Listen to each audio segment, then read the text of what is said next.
Vamos lá. Um versículo aqui com os irmãos. Aliás, vamos ler vários, mas vamos começar por esse aqui. Vamos lá, vamos começar pelo João 7,37. Vamos começar por João 7,37. Nessa manhã nós vamos fazer uma reflexão. A gente vai parar para pensar sobre a nossa vida. Aqui, esqueça as outras pessoas. Está falhando esse microfone. Esqueça as outras pessoas, né? Pense em você. Agora é a hora de... É o que diz lá na palavra de Coríntios. Examine-se, pois, o homem a si mesmo. Então, hoje, a gente vai examinar nós mesmos, ok? Louvado seja Deus. Mudou o canal da gravação, não muda? Mas o canal é outro. Tá bom. Vamos lá. Vamos lá, então. João 7,37. Diz assim: No último dia, o grande dia da festa, levantou-se Jesus e exclamou: Se alguém tem sede, venha a mim e beba. Quem crer em mim, como diz as Escrituras, do seu interior fluirão rios de água viva. Vou repetir. Jesus disse: Se alguém tem sede, venha a mim e beba. Quem crer em mim, como diz as Escrituras, do seu interior fluirão rios de água viva.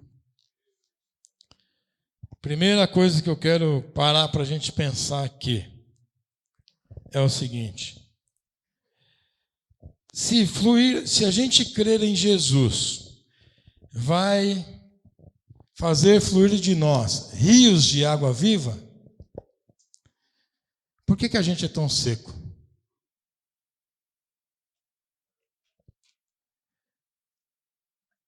Uma pergunta para você responder para o Espírito que está aí em você, no seu coração. Você tem visto esse rio no seu coração? Está fluindo um rio de água viva? Está saindo do seu coração água viva? Você é uma fonte de água viva? Você está sentindo essa fonte agora, nesse momento? Nesses dias? Aqui só tem duas possibilidades. A primeira possibilidade é: crer em Jesus, tem o rio no coração. Não creu, não tem. E se a gente não tem esse rio, se a gente não sente, porque a gente diz o seguinte: poxa, Senhor, mas por que eu estou tão seco? Na verdade, não era para me ser uma pessoa molhada, úmida, não, era para eu ser uma fonte. Não era para eu caçar água por aí, era para eu ser uma fonte, era para eu verter a água. Era para fluir de mim, sair de mim, rios de água viva. Não é uma água suja, morta, fétida, não é uma água que não serve para beber, mas é uma água viva, que devia fluir do meu coração, devia sair de mim, fluir. Quando Jesus fala com uma mulher samaritana, no diálogo de Jesus com a mulher samaritana no poço, ele também diz isso para ela. Ele diz para ela o seguinte, quem beber desta água, tornará a ter sede. Quem bebe dessa água aí desse poço, de Jacó, ele volta a ter sede. Mas aquele, porém, que beber da água que eu lhe der, nunca mais terá sede. Pelo contrário, a água que eu lhe der será nele uma fonte a jorrar para a vida eterna. E disse a mulher: Senhor, dá-me então dessa água para que eu não tenha mais sede e não precise vir buscar. A mulher está entendendo que é a água do poço. Ela não entendeu ainda que essa sede não é a sede do corpo físico, é o espírito. Por que, meus irmãos, que nós somos crentes, cremos em Jesus, amamos Jesus, e por que nossos corações permanecem secos? alguma coisa não está certa. E eu tenho certeza que a Bíblia está certa. E eu tenho certeza de que se há algo errado, está em mim, em você e nós. Porque a palavra de Deus é verdadeira. E pensando nisso, esse questionamento eu faço para mim. A minha Bíblia está marcada. Se você pegar a minha Bíblia, você vai ver que eu marquei aqui em bastante destaque para eu ler esse texto, para eu meditar para a minha vida. Por que então eu me sinto tão seco? Porque o fato de vir aqui pregar não quer dizer necessariamente que tem um rio jorrando do meu coração. Talvez só estou jorrando palavras da minha mente, porque eu estudei, porque eu li. Talvez a pessoa venha aqui e até demonstre um certo ar de espiritualidade, mas porque talvez seja um personagem. Talvez seja um comportamento aprendido. Talvez seja uma coisa forçada. Talvez seja uma coisa para apresentar aos outros só para enganar, ludibriar. Porque no frigir dos ovos, ou seja, na hora mesmo do deserto, do vamos ver, da angústia, da agonia, cadê a água fluindo? Cadê o rio derramando? Por que a sequidão é tão grande? Por que a religião não consegue me fazer esse rio fluir? Por que ser um religioso não me dá a condição de rio? Por que ser um religioso não me dá a condição de ser fonte? Porque na religião eu não me transformo em fonte, mas eu continuo seco. E eu pensando, buscando, meditando, então eu fui a um texto, pesquisando, buscando na Bíblia, eu fui a um texto, que também fala disso, em Isaías, capítulo 58. Capítulo 59. Isaías capítulo 59. Olha só. No Isaías 59, que eu vou ler, eu vou voltar um versículo ali atrás, só para você entender o contexto. Quando eu volto no 58, capítulo 58, versículo 12, olha o que ele diz. Versículo 11. O Senhor te guiará continuamente, fartará a tua alma. Versículo 11, 58, 11. O Senhor te guiará continuamente, fartará a tua alma até em lugares áridos, e fortificará os teus ossos, e será como um jardim regado, como um manancial cujas águas jamais faltam. Os teus filhos edificarão as antigas ruínas, levantarão os fundamentos de muitas gerações, e serão chamados reparadores de brechas, restauradores de veredas, para que o país se torne habitável. Aí ele vai dizer: se, porém, desviares o teu pé e profanar o sábado, de cuidar dos teus próprios interesses no santo dia, e chamares ao sábado deleitoso, o santo dia do Senhor, digno de honra, e honrares, não segundo os teus caminhos, e não pretendendo fazer da tua própria vontade, nem falando palavras vãs, então te deleitarás no Senhor, e eu te farei cavalgar sobre os altos da terra, e te sustentarei com a herança de Jacó, teu pai, porque a boca do Senhor disse. Então Deus está dizendo aqui, essa promessa depende de obediência. Mas aí o 59 começa diferente. Então ele faz uma promessa de que as pessoas serão mananciais, serão jardins regados, serão mananciais cujas águas jamais faltariam, né? Então esse povo que ouviu isso aqui era um povo que sabia o que é falta d'água, porque eles moravam no deserto. Sabia também o que é manancial, o valor que tem um manancial. Aqui no Brasil a gente não dá valor porque secava um buraco tem água, principalmente aqui no Sudeste. Mas lá em Israel, onde esse povo vivia, um manancial de água era motivo de guerra. Muitas pessoas morrem fazendo guerra por causa de um poço. Então eles sabem o valor. Aí o capítulo 59 começa dizendo exatamente o contrário disso, porque ele vai dizer a constatação do povo. E ele diz: Eis que a mão do Senhor não está encolhida, para que possa salvar, nem surdo o seu ouvido para não poder ouvir. Mas as vossas iniquidades fazem separação entre vós e o vosso Deus. Os vossos pecados encobrem o seu rosto de vós, para que vos não ouçam. Porque as vossas mãos estão contaminadas de sangue, os vossos dedos de iniquidade, os vossos lábios falam mentiras, e a vossa língua profere maldade. Ninguém há que clame pela justiça, ninguém que compareça em juízo pela verdade. Confiam no que é nulo e andam falando mentiras. Concebem o mal e dão à luz a iniquidade. Chocam ovos de áspide e tecem teias de aranha.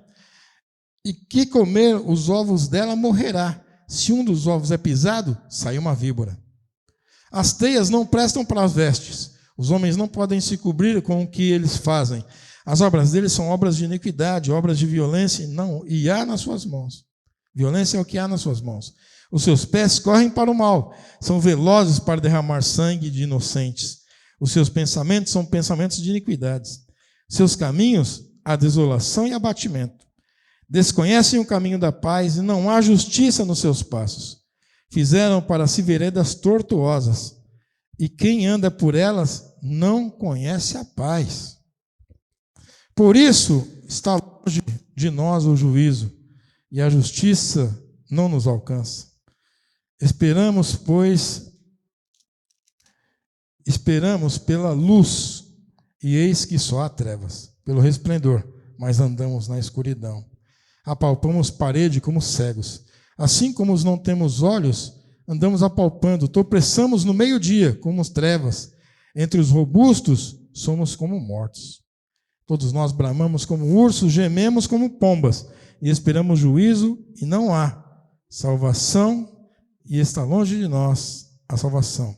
Porque as nossas transgressões se multiplicam perante Ele. Os nossos pecados testificam contra nós, porque as nossas transgressões estão conosco, e nós conhecemos as nossas iniquidades. Irmãos, esse texto aqui, ele explica o porquê a fonte que era para jorrar está seca. Acontece aqui é o seguinte, não é porque a gente não crê em Jesus, a gente crê em Jesus, mas a gente está criando uma categoria de gente que crê em Jesus, mas pratica o mal.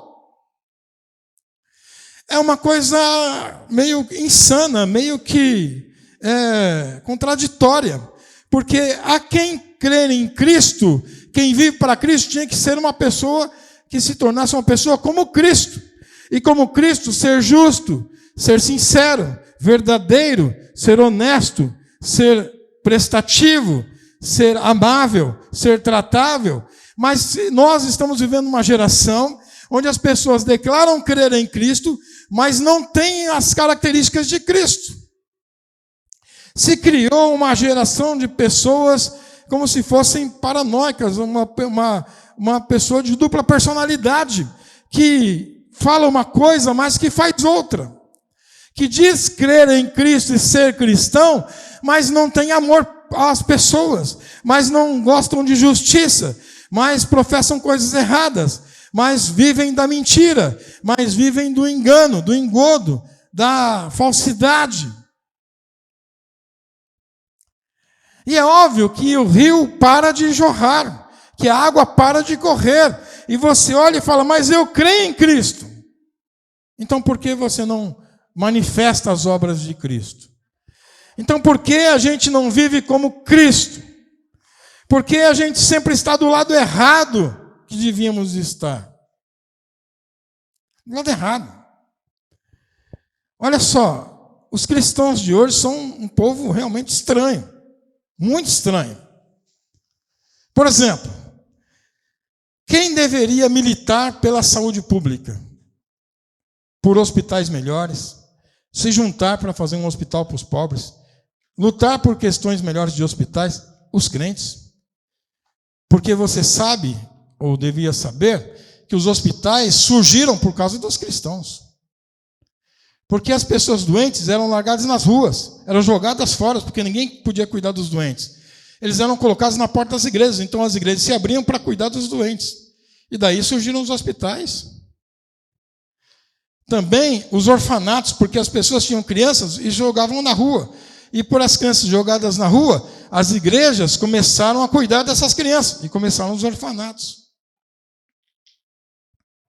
Os idosos que eram jogados como se joga um sofá velho na rua, como se joga um móvel velho na rua, algumas famílias também jogavam seus idosos nas ruas. E os idosos ficavam jogados nas ruas.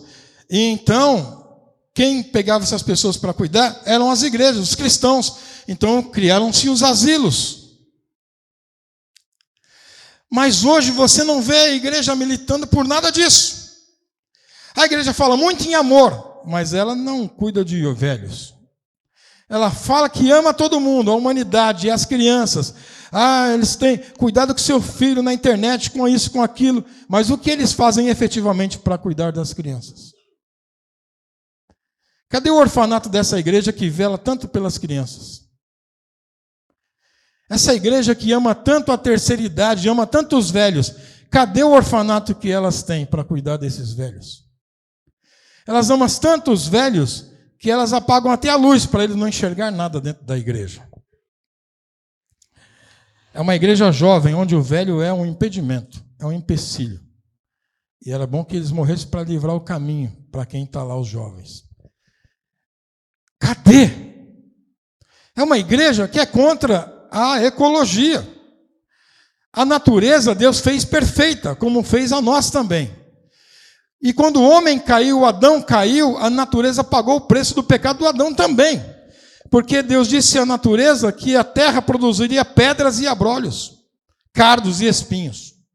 A natureza passou a sofrer por causa do pecado de Adão. E como Cristo nos redimiu como pessoas, nós também temos que primar pela redenção da natureza e cuidar dela. Saber que a natureza também é uma obra de Deus e que também tem que ser cuidada por nós. Restaurar o Éden. Deus restaurou o homem, nós restauramos o jardim dele, que é a natureza. Os crentes não, os crentes são contra. Tem que acabar com tudo. Os crentes não têm pessoas que gostam mais de cachorros, de bichos, do que de gente. Pessoas que gastam dinheiro para cuidar de animais, mas não conseguem dar R$1 para alguém comendo bom prato. Cristãos. E é por isso que Cristo não se manifesta nessas vidas. É preciso, irmão, a gente acordar para isso. Porque nós somos pessoas que cremos em Jesus, mas porque não vivemos como Ele? Porque não manifestamos as obras dEle? Porque não manifestamos o amor que as pessoas têm que ter, como Cristo teve por nós? Se você é implacável, imagine se Cristo fosse com você. Mas a pessoa, ela não presta, então Deus tem que lançá-la no inferno. E quando você também estava na mesma panela da podridão, por que Cristo não te lançou no inferno? Você mereceu perdão, você teve chance de mudar sua vida, por que o outro não terá? Você se acha mais amado de Deus do que o Noia que agora está na Cracolândia? Não, Deus ama todos nós. A Cracolândia é um problema de São Paulo. Sim, é um problema de São Paulo. Mas você acha que é o poder público que tem que resolver essa questão? Politicamente tem que ser, problema do governo, não sei o quê, não sei o quê, não sei o quê. A palavra diz assim, olha, as portas do inferno não prevalecerão contra a prefeitura de São Paulo. Porque a gente sabe que a Cracolândia não é um problema físico, é um problema espiritual. A gente sabe que droga, antes de ser um problema psicológico e físico, é um problema espiritual. Porque a gente sabe quem corrompe a mente. Assim como metanoia é mudança de mente, e é isso que Cristo faz em nós, o Espírito Santo transforma a nossa mente em outra mente, é uma metanoia, é uma mudança de mente. Conversão é isso, mudança de mente. Também Satanás tem a sua obra avessa. Tudo que Deus faz, o Satanás faz do avesso. Quando você se converte a Cristo, ele muda a sua mente para as coisas de Cristo. A droga corrompe a mente da pessoa para as coisas malignas. Esse não é um papel da prefeitura. Em primeira instância, nós sabemos qual é a causa. A causa é espiritual, então o assunto é para a igreja. E a igreja de São Paulo, quantas igrejas há em São Paulo? Quantos usuários de droga tem na Cracolândia. Se você dividir o número de usuários pela quantidade de igreja, não dá um usuário por igreja, não dá. Se cada igreja cuidasse de um, pelo menos estava resolvido. Mas sabe o que nós pensamos? Eu sou crente, eu ando com o Senhor, eu sou cheio do Espírito. E aquele, é o nóia, vai para o inferno, o Senhor te repreenda, Satanás. Porque você é o fariseu que anda na rua com seus sinos balançando para todo mundo ver que passa um santo. Porque você se preocupa em tocar seu instrumento, porque você é o levita que passa pelo homem que for surrado na estrada, olha para ele e fala, nossa, o cara apanhou, hein? Ah, o problema dele, eu vou tocar na igreja. E vai embora. E o samaritano, que é um odiado, passa lá e vê aquele homem caído e fala, vou parar minha viagem, mas vou cuidar desse coitado. Põe o coitado no cavalo, leva até uma hospedaria. Trate desse homem, cuide dele, está aqui um dinheiro, cuide dele, dê tudo que ele precisa. Na volta eu passo aqui para pagar o resto da conta que ele ficar devendo. Olha só, isso é cristianismo. A gente vê as pessoas caídas na rua, sabe por que a gente olha para o chão? Para não pisar na pessoa, para não cair, mas não é para ajudar, não. A gente passa por quantas pessoas dessas na rua? E isso mexe com a gente? Não. Irmão, sabe quando a gente sabe que a fonte não está mais jorrando? Quando você fica indiferente. Porque a ausência de amor, o contrário de amor não é ódio, é indiferença. O cristão não é indiferente a nada que esteja errado. O cristão não fica indiferente a nada que está fora do lugar.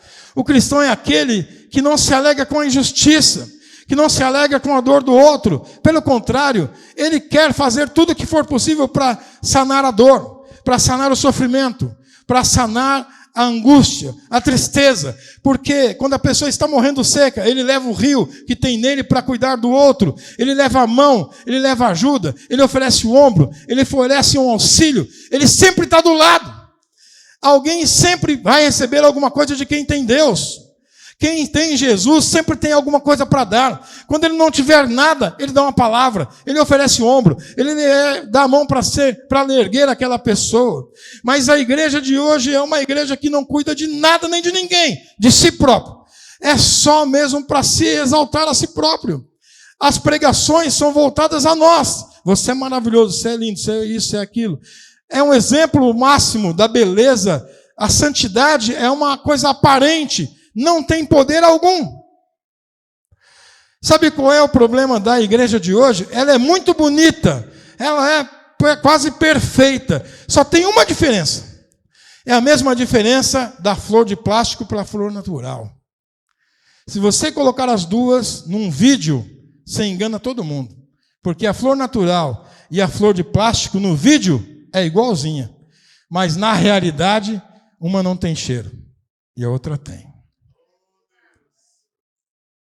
Uma foi criada por Deus, outra pelos homens. A igreja é uma flor de plástico, que no vídeo é igualzinha a outra. Só que quando a realidade se impõe, ela não tem cheiro, ela não tem vida. E outra coisa, flor de plástico não atrai abelha, viu? Porque a abelha, olha, é igualzinho para todos nós, é igual. Você pode até se enganar com uma flor de plástico e uma flor de verdade. Mas a abelha não se engana. E é um animal. Por quê? Porque aquele animal sabe o que é Deus quem fez. E o que não foi Deus que fez. É uma coisa falsa. Então, nós não temos que estar preocupados em oferecer uma flor de plástico para a humanidade, para a sociedade. Vamos fazer aqui uma igreja bonita, maravilhosa, gloriosa. Uma igreja, nossa, vamos estourar na internet, vai ser uma igreja maravilhosa. Todo mundo vai querer vir na nossa igreja. A gente vai criando a flor de plástico. Vai criando e a flor de plástico fica linda. E a gente joga lá e, nossa, atrai um monte de multidão. Atrai uma multidão, um monte de gente, porque a flor de plástico é linda. Ela não tem defeitos, ela é maravilhosa. Mas quando as pessoas precisarem da originalidade, da verdade da flor, e falar, pastor, eu estou nessa igreja, eu acho ela linda, ela é maravilhosa, ela fala tudo que tem na Bíblia, mas eu não sinto aqui o cheiro dessa flor. Cadê o cheiro? Não tem, meu irmão. Essa flor aí foi a gente que criou. Ela é muito parecida, mas ela não tem essa capacidade. É uma igreja que parece muito com a igreja verdadeira. Ela tem cara de igreja, cor de igreja, fala como igreja, se veste como igreja, faz tudo como igreja. Mas ela não tem o poder que a igreja de Cristo tem que ter. O poder. E tudo se resume, irmão, no amor.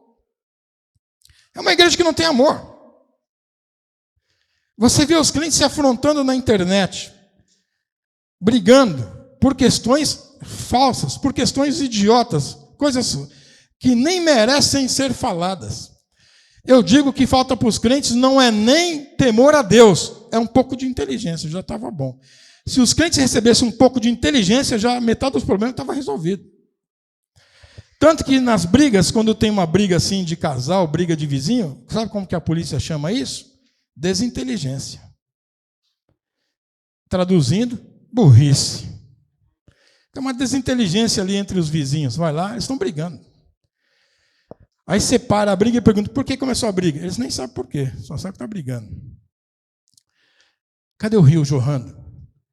Igreja Batista Vida Nova. Faça uma reflexão. Esse lugar simples aqui, pequeno, essa igreja pequena. Quantos nós estamos vendo? 40, 50 pessoas aqui, a gente se reúne, 30, 40. Você já imaginou 40 pessoas reunidas aqui? Cada um trazendo no seu coração um rio de água viva, derramando em cada um de nós. Aí se junta aqui 40 rios derramando, 40 fontes. Já imaginou um ímpio seco entrar aqui? Ele ia nadar de braçada. Ele ia dizer, que lugar maravilhoso. Eu estava tão seco, mas aqui tem tanta água, eu estou satisfeito.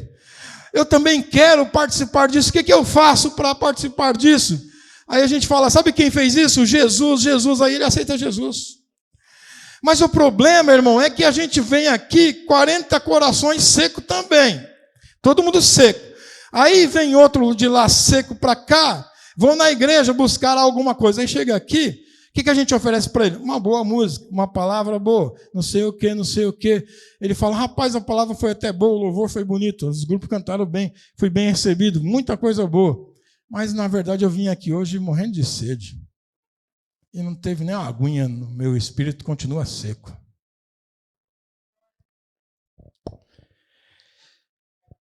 A igreja primitiva, ela tinha esse rio. Ela tinha. A igreja primitiva crescia dia após dia, porque ela tinha um rio dentro dela que era maravilhoso. Olha só. Sabe por quê, irmãos? Eu vou te mostrar aqui na Bíblia. Olha só. Quando eu me converti, eu aprendi com os meus irmãos da fé que já morreram, assim, Cláudio, se você quiser ser cheio do Espírito Santo, você tem que orar bastante. Se trancar num quarto, se esconder na floresta, você tem que fazer alguma coisa assim. Entra num buraco, fica lá 40 dias, você vai sair lá cheio do Espírito Santo, igual Elias. Tá bom, pode até ser, naquela época podia até ser. Mas hoje, irmão, o crente não pode fazer isso. Porque nós estamos vivendo num lugar tão seco, tão terrível. A humanidade está tão ruim, a sociedade está tão ruim, as igrejas também estão péssimas. Porque um crente de verdade que tem a fonte, ele não pode se esconder 40 dias. Pelo contrário, ele tem que vir derramar um pouco de água nos outros aí que estão secos. E hoje, para ser um crente cheio do Espírito Santo, eu tenho que me envolver com as pessoas. Cuidar das pessoas. Olha só. Olha o que diz aqui. Na igreja de Atos. Eu vou ler aqui para você entender. Olha só. E perseveravam na doutrina dos apóstolos, na comunhão e no partir do pão e nas orações. E cada um, a alma havia temor. E muitos prodígios e sinais eram feitos por intermédio dos apóstolos. Todos os que creram estavam juntos e tinham tudo em comum. Vendiam as suas propriedades, os seus bens, distribuindo o produto entre todos, à medida em que alguém tinha necessidade. Diariamente perseveravam unânimes no templo, partiam o pão de casa em casa, tomavam suas refeições com alegria e singeleza de coração, louvando a Deus e contando com a simpatia de todo o povo. Enquanto isso, acrescentava-lhes o Senhor dia a dia os que iam sendo salvos. Aqui tem duas coisas importantíssimas. Primeiro, essa igreja, ninguém era melhor que ninguém, todo mundo era igual. Essa igreja era uma igreja onde todos viviam da mesma maneira. Era uma igreja onde eles tinham simpatia um pelo outro. Infelizmente, dentro da igreja tem crente que não gosta do outro. Nós criamos uma categoria de cristão que consegue ter raiva. Ele consegue ter no coração dele Cristo e a raiva no mesmo lugar. É como se eu colocasse na mesma embalagem o fogo e a água. Não consigo fazer isso. Você consegue? Pegar um copo d'água desse e falar: olha, irmão, está vendo esse copo d'água? Está cheio d'água, mas também aqui dentro está cheio de fogo. Não está.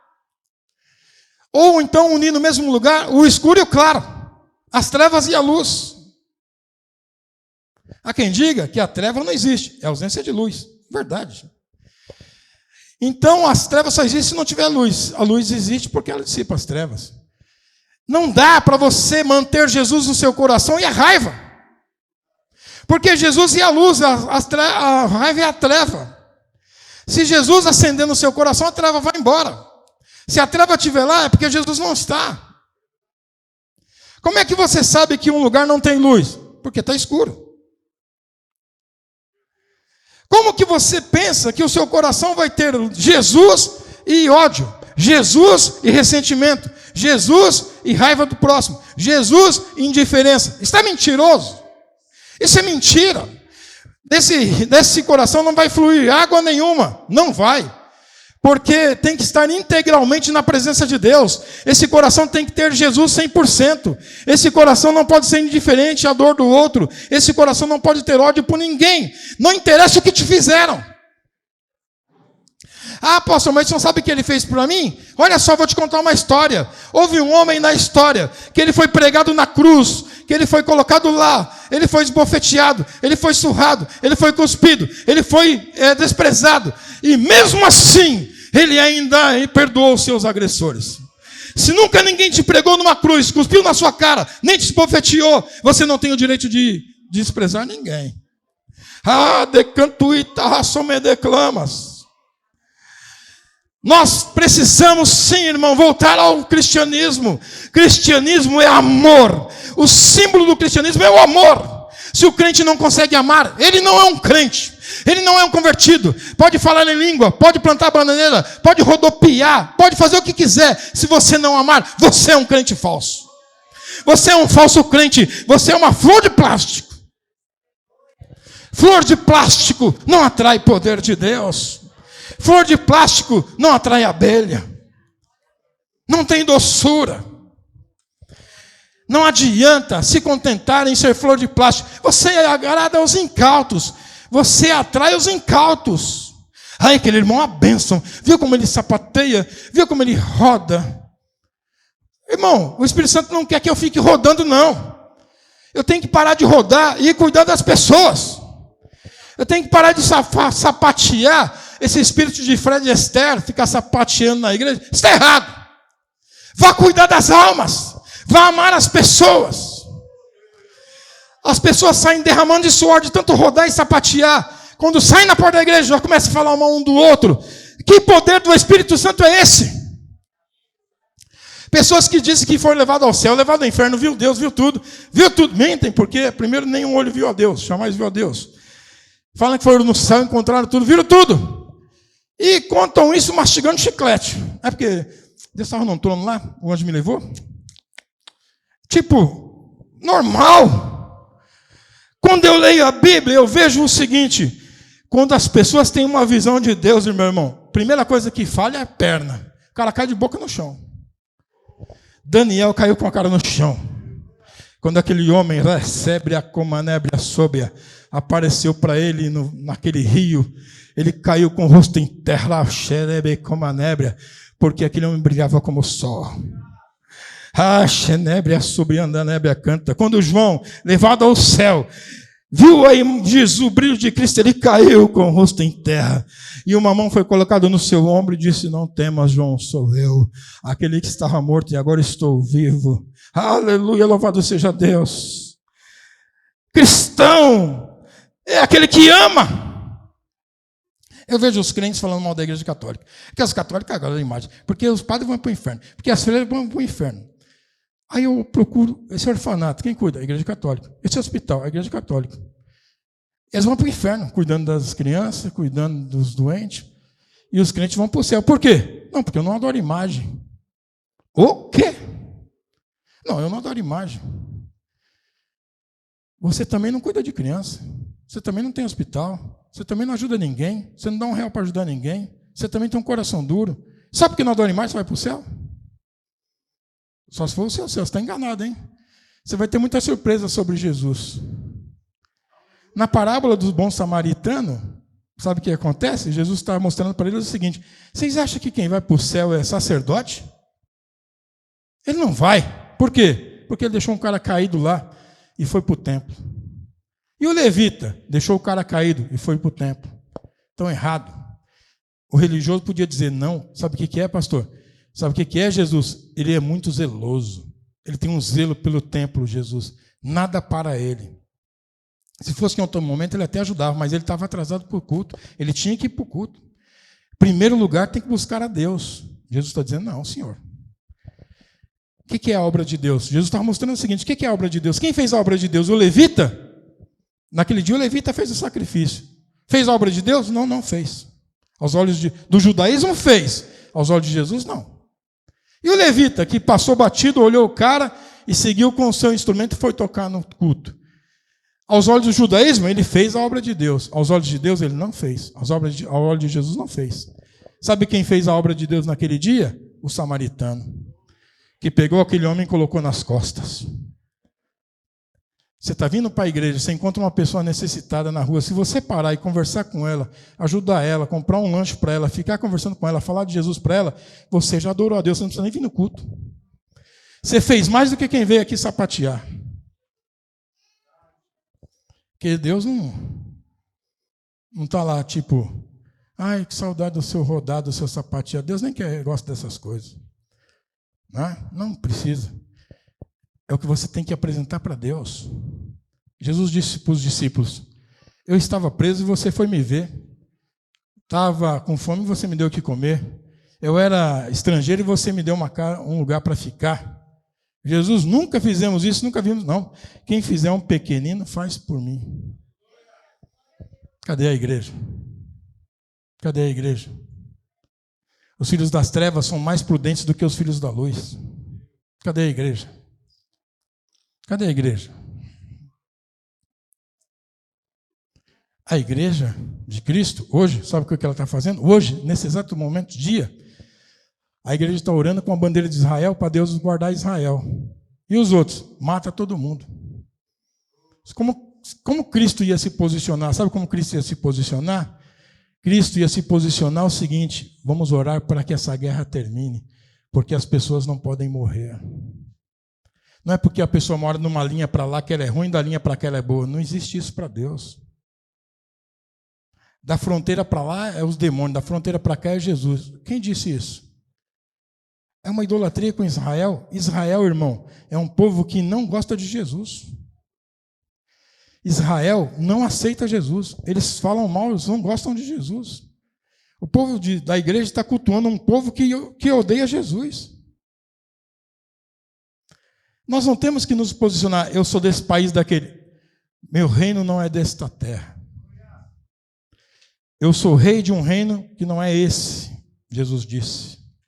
Pastor, o senhor está do lado dos israelenses ou dos palestinos? Eu digo, eu estou com o reino de Cristo. E no reino de Cristo, a palavra de Cristo diz que Deus não se alegra com a morte de ninguém. No reino de Deus, eu tenho que levar a paz. Eu tenho que dizer para ambos parem a guerra, porque Deus não quer isso. Quando morre um ladrão, Deus chora. Quando morre um ímpio, Deus chora. Porque é um filho dele, uma criação dele, uma criatura dele que está morrendo. Mas o crente, eu já contei para vocês, eu fui abalado por isso. Saindo da igreja com os meus irmãos, ainda jovem, passando, um cara que era ladrão lá no bairro morreu, estava lá morto. Um cara caído lá com os buracos no corpo, o sangue saindo, pessoas olhando. Nós saindo da igreja com a Bíblia na mão, um dos irmãos que estava comigo disse, bem feito, agora ele já está no inferno nessa hora. Aquilo me chocou. Aquilo me chocou Porque eu não entendo que eu faço parte de uma casta privilegiada. Não. E eu falei, irmão, desculpe, mas esse sangue escorrendo aí é culpa nossa. Eu não tenho nada com isso, cada um faz o que quer da sua vida. Esse moço, não conhecia ele? Eu já vi ele. O senhor falou de Jesus para ele alguma vez? Não. Então você é culpado. Se o cara morava na rua da igreja e morreu baleado porque ele era um marginal e a igreja nunca pregou Cristo para ele, a culpa é de quem? Você acha que nós não temos culpa daquele sangue? A culpa é da pessoa, não, a culpa é nossa. Porque nós, irmãos, somos os representantes de Deus. Nós temos que nos condoer com essas coisas. Nós não podemos tomar partido político, nós temos que tomar o lado de Cristo, do reino de Deus. E eu digo para você, não é esforço nenhum. Quando Cristo está no seu coração, você não precisa fazer força para amar ninguém, porque o amor brota do seu coração. Agora para terminar essa palavra, eu vou te dizer o que é o que aqui para a gente encerrar. Você sabe o que é esse rio que derrama sobre as pessoas? Quando a gente lê isso aqui, a gente acha que é poder, né? Que a igreja pentecostal só pensa em poder, poder, poder, poder, né? Só pensa em poder. É tipo um recanto de super-heróis. É como se aqui a gente fosse aquele negócio da Marvel lá que reúne cada um tem um poder, né? O que é aquilo lá, o nome? O Mateus que é especialista nisso, como é o nome? Os Vingadores, então. Cada um tem um poder. Um é o poder do sapateado, outro é o poder do... Faz assim, as pessoas caem. É tudo poderoso. O rio está seco. Eu vou te dizer. Isso que derrama e atinge as pessoas, irmão, não é poder, não. Esse rio que flui do coração de quem serve a Cristo, sabe o que é isso aqui? É amor. É amor. O crente que serve a Cristo, o cristão, não é aquele que sapateia, fala em língua, revela RG, não. O crente cheio do Espírito Santo é aquele que derrama amor. Em todo lugar que ele vai, ele derrama amor, derrama amor, derrama amor. Do coração dele está derramando amor, derramando amor, derramando amor, derramando amor. E ele ama a todos. Ele ama indistintamente, como Deus ama. E é o amor que flui do seu coração, que vai jorrando, porque o amor, Deus é amor. Então esse amor vai derramando sobre as pessoas. E aí eu te falo, por isso que crente que tem raiva é seco, é vazio, é oco, não tem Jesus. Porque Jesus é amor. A mulher pecadora. A Bíblia traz aqui o título, a mulher adúltera. Engraçado. Primeiro, eu lendo o texto, eu imagino que a mulher nem casada fosse. Então o adúltero, na verdade, é o cara que é casado, que estava com ela, né? Mas cadê o homem? O homem talvez estava jogando pedra também. O homem que estava com ela, ele não vai ser apedrejado, não. Quem vai ser apedrejado é a mulher. Por que só a mulher? Ela estava fazendo alguma coisa sozinha? Não, ela estava com um homem. Cadê o homem? Vão apedrejar só a mulher? E aí Jesus, então, está diante de uma questão. Mestre, essa mulher foi pega no próprio ato flagrante de adultério. E a Bíblia, a lei de Moisés diz que a gente tem que apedrejar. O que o senhor diz? Eu disse, então tá bom, se está escrito, faça.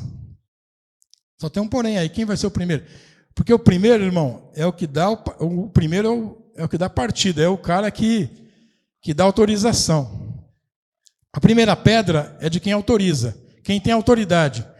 Se Jesus autorizasse aquilo, ele ia jogar a primeira pedra, sabia disso?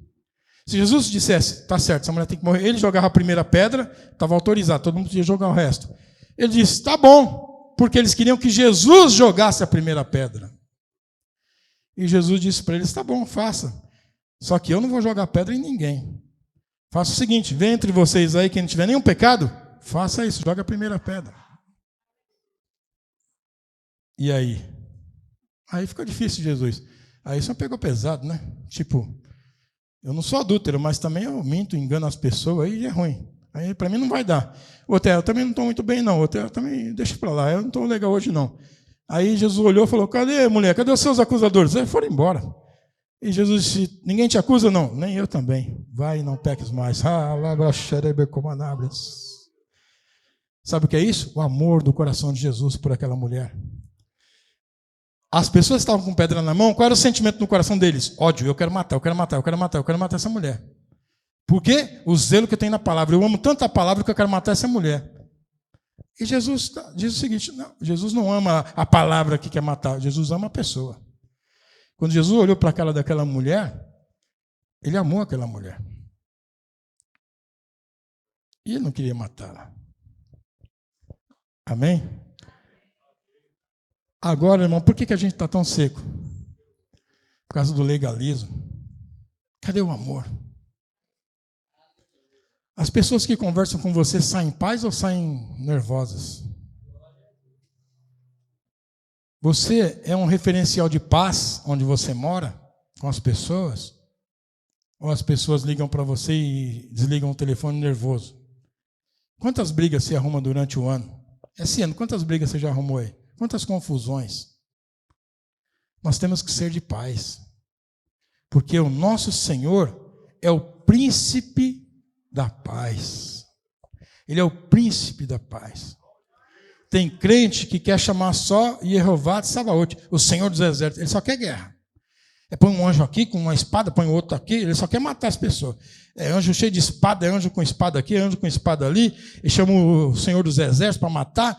Opa, peraí, filho, vamos conversar. Chama o Cristo da paz. Chama o príncipe da paz, maravilhoso, conselheiro. Chama ele. Se você andasse mais com o Cristo da paz, você não precisava de tanto anjo com espada do seu lado, não. Porque Deus não quer matar ninguém, não. Deus quer que as pessoas se arrependam. Amém? E amar. Amar. Ontem eu e ali estava ouvindo uns vídeos lá, uns áudios de frases, e uma que eu gostei bastante, eu vou encerrar com ela.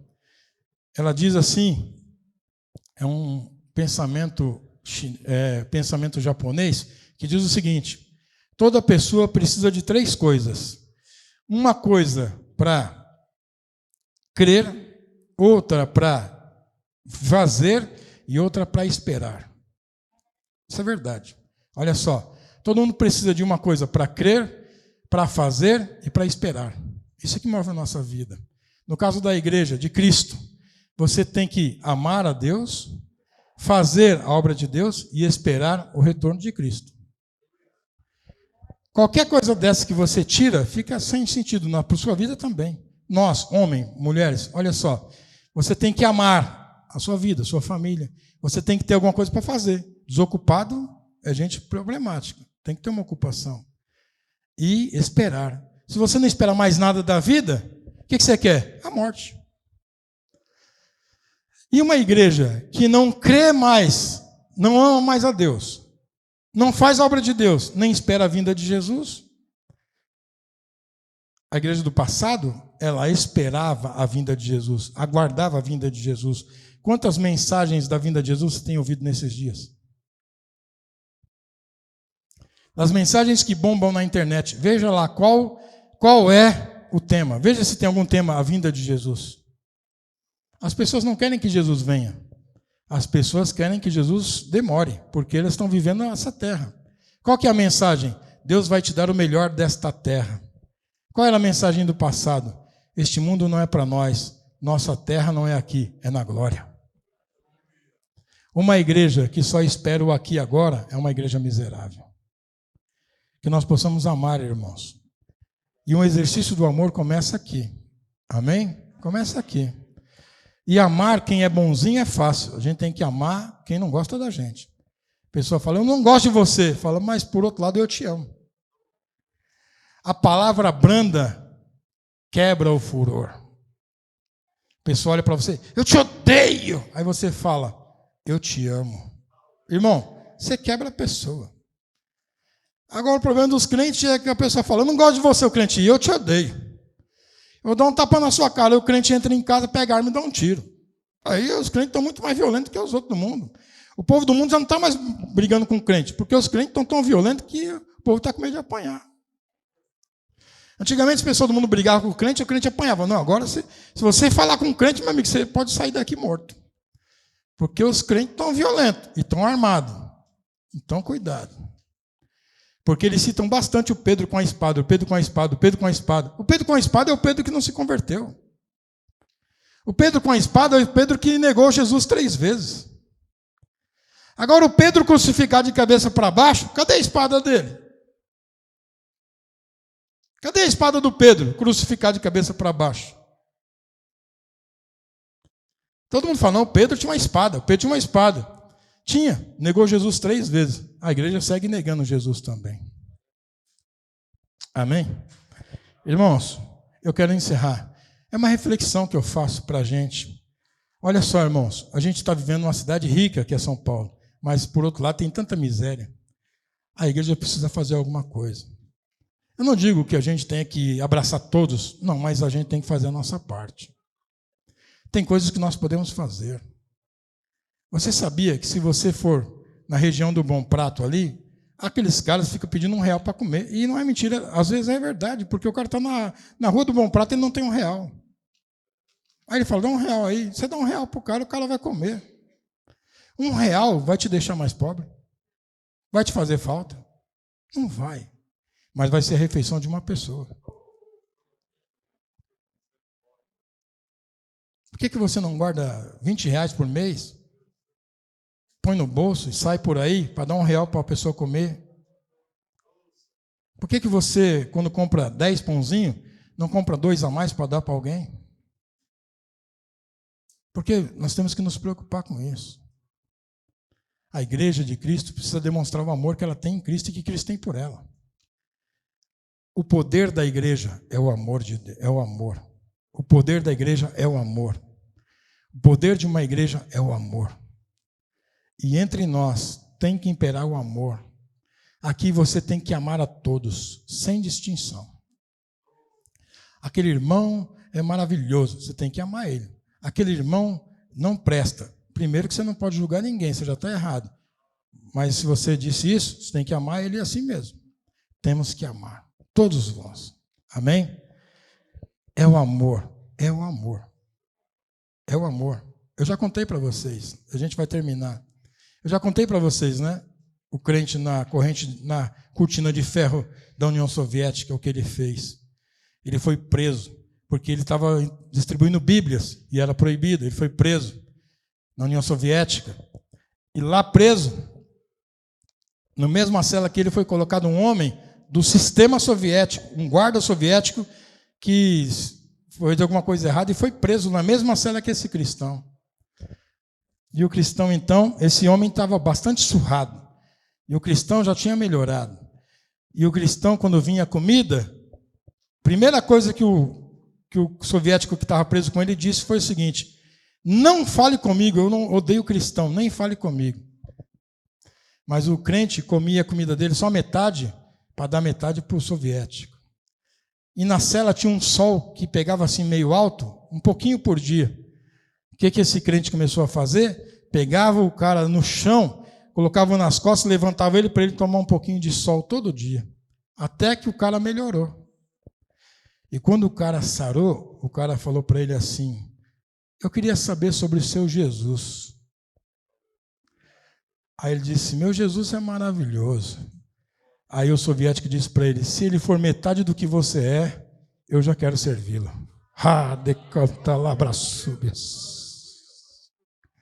Irmão, eu fico pensando num crente ser preso hoje. Um crente ser preso com alguém que não gosta de crente. Primeira coisa que o crente ia dizer é: nem vem para cá, demônios, são endemoniados, que longe de mim.